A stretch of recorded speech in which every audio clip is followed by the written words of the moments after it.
The last train home.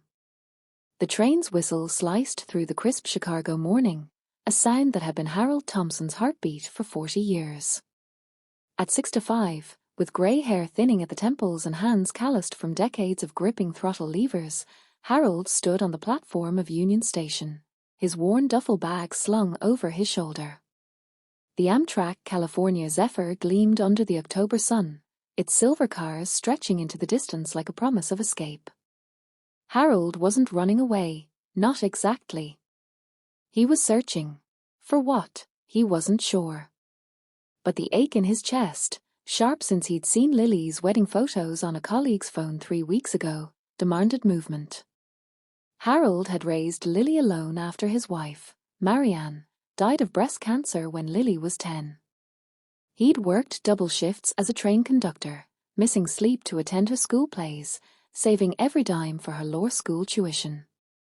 He'd imagined walking her down the aisle, her arm looped through his, her smile a mirror of Marianne's.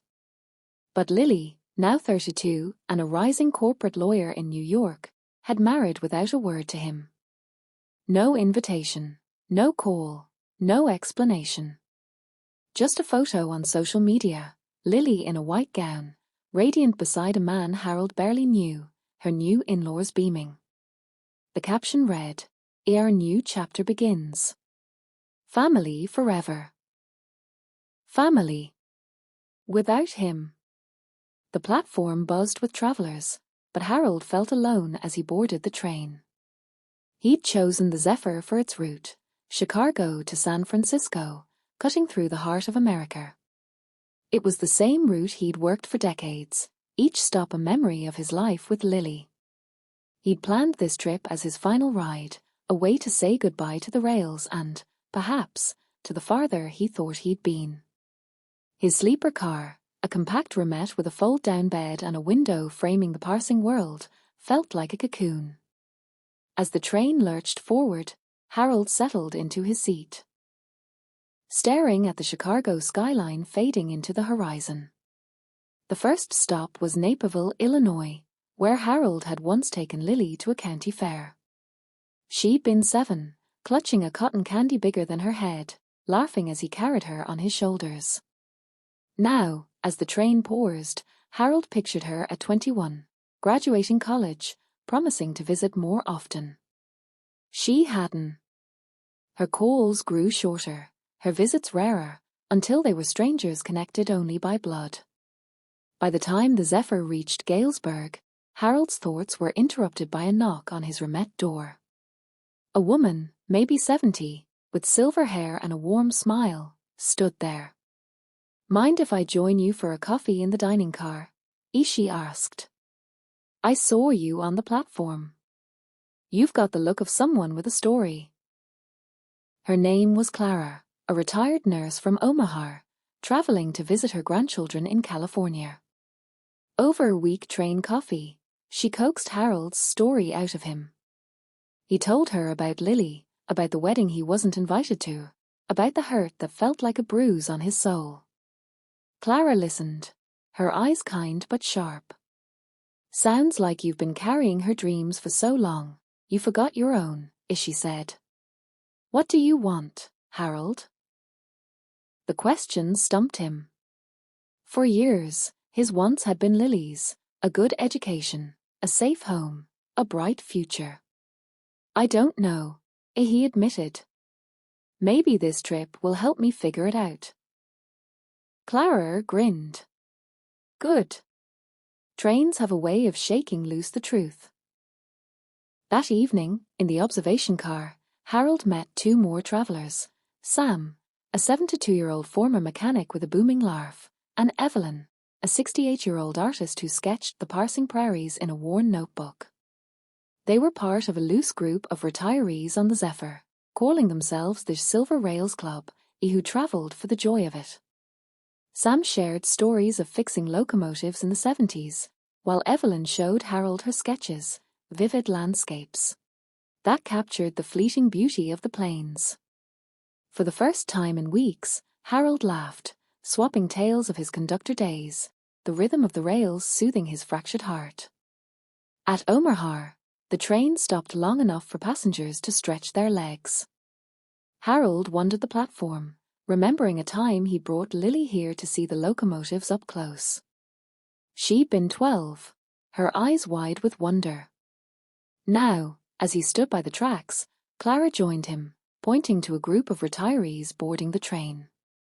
"That's us," she said. "People who've lived long enough to know life's too short for regrets. Why don't you join our club? We're planning a trip to the Grand Canyon next spring." Harold hesitated. A club? A new life? It felt disloyal to Lily, to the farther he'd been. But Clara's words from earlier echoed. "What do you want, Harold?" He didn't answer her, but the idea took root. The next day, as the Zephyr climbed into the Rockies, the landscape turned rugged, all jagged peaks and endless sky. Harold spent hours in the observation car, watching snow-dusted mountains slide by. Sam and Evelyn joined him, sharing a thermos of hot cocoa. "You ever think about starting something new?" Sam asked. "I opened a woodworking shop after I retired. Keeps me young." Evelyn nodded. "I started painting at 60. Never too late to find your spark." Their words stirred something in Harold. He'd always loved trains, not just working them but their history, their stories. Maybe he could lead tours, share his knowledge with others. The thought felt like a spark of its own, small but growing. That night, in Denver, Harold found an old envelope tucked in his duffel bag. It was from Marianne, sealed, with his name in her elegant handwriting. He'd forgotten about it, stashed away after her death. Hands trembling, he opened it. Inside was a letter, dated a month before she passed. "Dear Harold, if you're reading this, I'm gone, and you're probably carrying the weight of the world for our Lily. You're the best father she could have, but don't forget to be Harold, too. You love trains because they take you somewhere new. Don't stop taking journeys, even when I'm not there to share them. Promise me you'll find joy, not just duty. Love, Marianne." Tears blurred Harold's vision. Marianne had known, even then, that he'd lose himself in fatherhood. The letter felt like permission to live again, not just for Lily but for himself. By the time the Zephyr reached Salt Lake City, Harold had made a decision. He'd start a travel club for seniors, organizing train trips across the country, sharing the history of the rails. He pitched the idea to Clara, Sam, and Evelyn over dinner in the dining car. "Count me in," Clara said, her eyes sparkling. Sam clapped him on the back. "You've got a conductor's heart, Harold. Lead the way." Evelyn handed him a sketch of the Rockies, signed with a flourish. "For your first trip," she said. "A reminder that new beginnings are beautiful." The train rolled through Nevada's deserts, the stars bright above the endless sands. Harold felt lighter, the ache in his chest softening. He wasn't erasing Lily from his life, but he was building one that didn't hinge on her approval. He drafted a name for his club, Silver Tracks Adventures. It felt right, like a destination he'd been heading toward all along. When the Zephyr pulled into Emerville, California, Harold's phone buzzed. It was Lily, her voice frantic. "Dad, where are you?" "I went to your apartment, and it's empty. Mrs. Jenkins said you left on a train." Harold stood on the platform, the Pacific breeze cool against his face. "I'm in California, Lily. Took a trip on the Zephyr." "California? Why didn't you tell me?" Her voice cracked, a mix of worry and guilt. "You didn't tell me about your wedding," he said, not accusingly but firmly. "I figured it was time I made my own plans." There was a long silence. "Dad, I didn't mean to hurt you. It was a small ceremony, just us and Tom's parents. I thought you'd want a big fuss, and I didn't want to stress you out. Harold closed his eyes, Marianne's letter heavy in his pocket.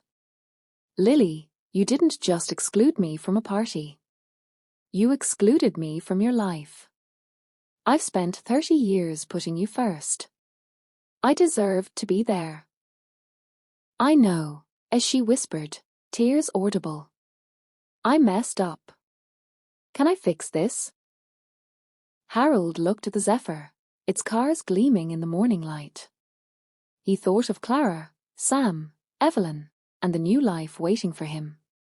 You can try, he said. But it's not just about apologies. It's about respect. If you want me in your life, you need to show it. Come with me on a train trip. See my world, like I try to see yours. A train trip? Lily sounded surprised. When? Next month. I'm starting a travel club. First trips to the Grand Canyon. Be there, or don't. Your choice. Another silence, then a soft, okay, Dad. I'll be there. When Harold hung up, he didn't feel triumphant or healed, but he felt steady. He'd set a boundary, something he'd never done with Lily. Whether she showed up or not, he'd keep moving forward. The next day, Harold met Clara, Sam, and Evelyn at a cafe in San Francisco. They planned Silver Tracks adventures over pancakes, sketching routes and brainstorming ideas. Harold felt a spark he hadn't known since his early days as a conductor, when every trip was an adventure. He wasn't just Lily's father anymore. He was Harold Thompson, a man with stories to share, journeys to lead, and a life to live. A month later, at the platform in Chicago, Harold waited for the Grand Canyon trip. Clara, Sam, and Evelyn were there, along with a dozen other retirees who'd signed up for his first tour. As the train's whistle sounded, Harold scanned the crowd. There, at the edge of the platform, was Lily, her suitcase in hand, her expression nervous but determined. Dad, as she said, stepping forward. I'm here. Harold nodded, his throat tight. Good. Let's take this journey together. As the train pulled out, Harold felt the familiar rhythm of the rails beneath him. For the first time in years, he wasn't just heading somewhere. He was home.